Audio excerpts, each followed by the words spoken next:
welcome to Code Red, EC Council's continuous learning platform for the busy cybersecurity professional.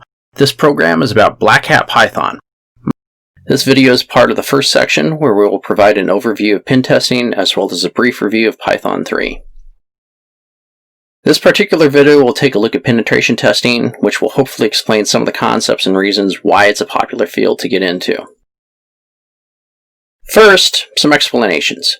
Pen testing evaluates individual computer systems and their supporting network infrastructure for security vulnerabilities and exploitability. Just because a system has a vulnerability doesn't necessarily mean that it's easy to exploit. An example of this would be a system that is susceptible to attack would require the attacker to have physical access to the system memory. Pen testing should only be conducted on authorized systems where formal permission has been provided.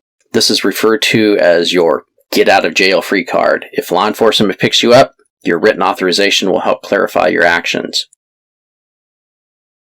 There are 5 main steps to pen testing. Recon, where you try to learn as much as you can about your targets.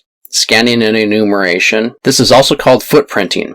This is where you identify the technical characteristics of your targets, such as operating system, applications installed, firmware versions, etc.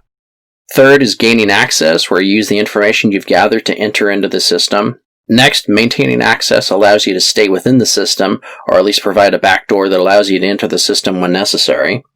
And finally, covering your tracks ensures that people won't be able to see that you have accessed the system, nor be able to track you back to your location if they do spot your attack.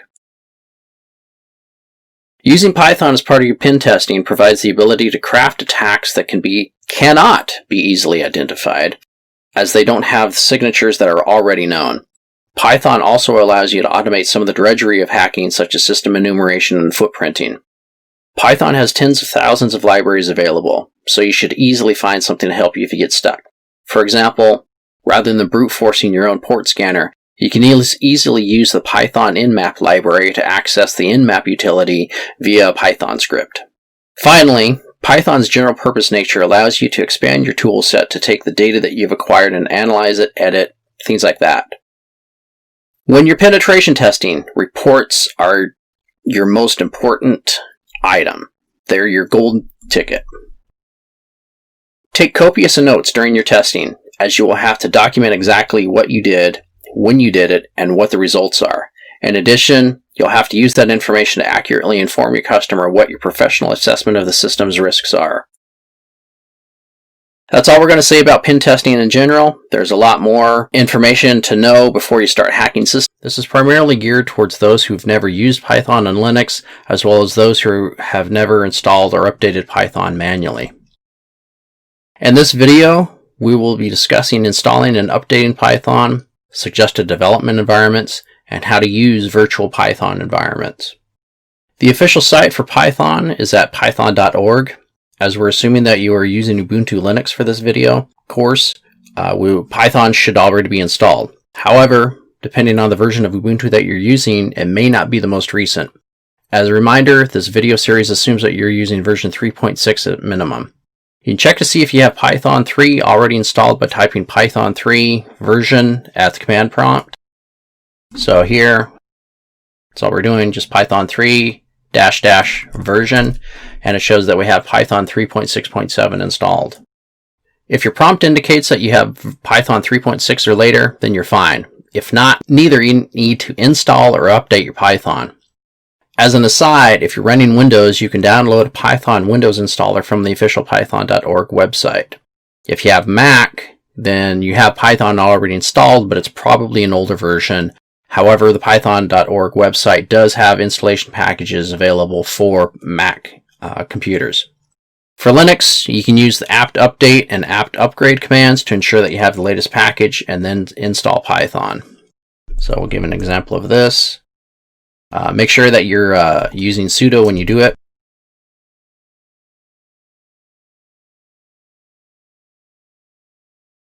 You don't have to put the -y at the end. It just makes it easier for you when you're getting all of the updates available for you. You don't have to individually say yes to them. In this case, this is a new, brand new computer. I just updated it last night, so there's nothing new for me to install. The commands for you to do it are shown on the screen. If you have an older version of Linux, you may have to use a community-created package to get the latest Python versions. These archives have to be added to the outside of the normal distro repositories as they are not official.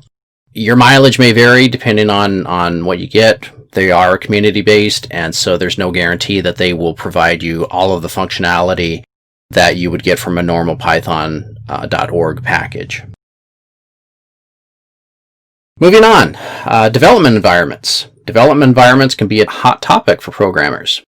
The most basic coding tools is a simple text editor. These don't normally provide much in terms of utilities and tools, such as Windows Notepad, while others can include syntax highlighting and auto indentation. Two of the most popular for Linux are Vim and Emacs. Online debates have been going on for years as to which one is better, so if you're interested in them, I'm going to leave it up to you to take a look at them and decide which one is best for you. They have a variety of plugins, so they do more than just edit. They can provide a lot of functionality for you, bordering on a full-blown integrated development environment. Beyond those, gedit or whatever text editor you prefer works.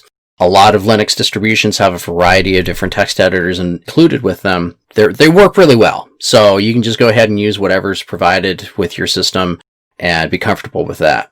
Nearly all of them have syntax highlighting for Python, and some of them do include auto indentation.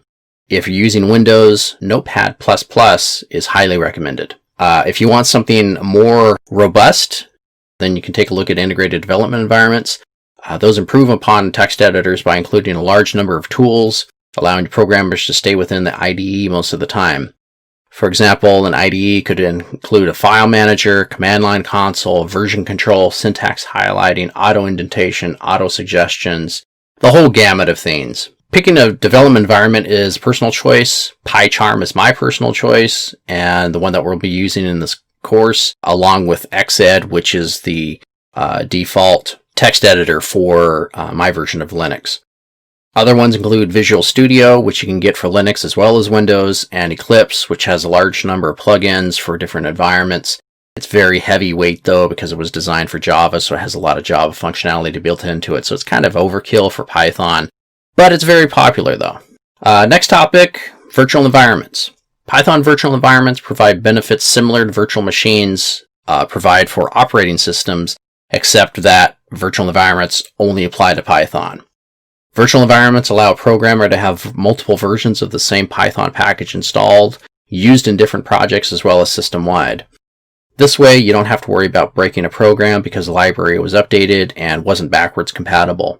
It also allows you to keep your operating system up to date while working with older versions of Python for your applications.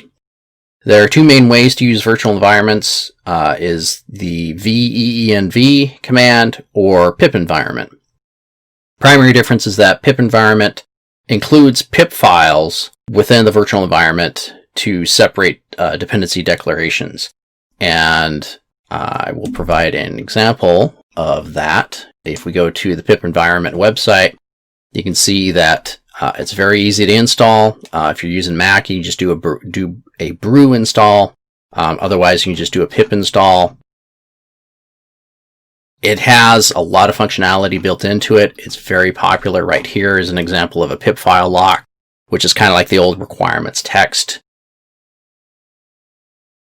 Basically, it's probably one of the easiest ways to keep your packages separate, as well as having a complete environment available to you. In summary, we assume that you already have a lot of knowledge of how to use basic Python programming. It was really designed to help programmers who may not be familiar with the newest ways to configure and work with Python, but pretty much anybody who has Linux experience probably already knows how to deal with this. In this video, we covered installing and updating Python to version 3, the different types of development environments that are available, and the text editors, as well as using virtual environments to keep your Python packages separated.